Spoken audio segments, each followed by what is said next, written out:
Hello everyone. Today I would like to show you all how to use find and replace text on Mac.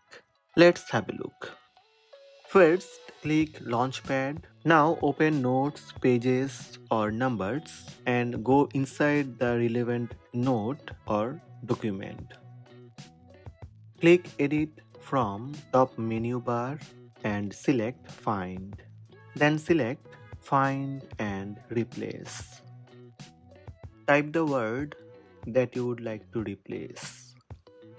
I want to find the word wonderful in my article. So I will type wonderful in the find text field.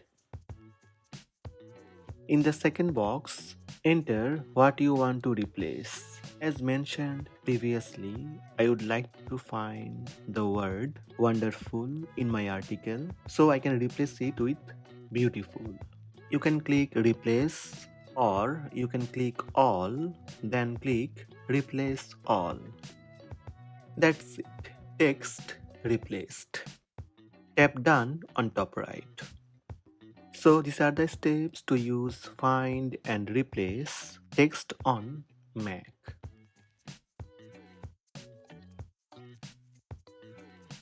Hope this video help you. Please subscribe my channel by tap subscribe button.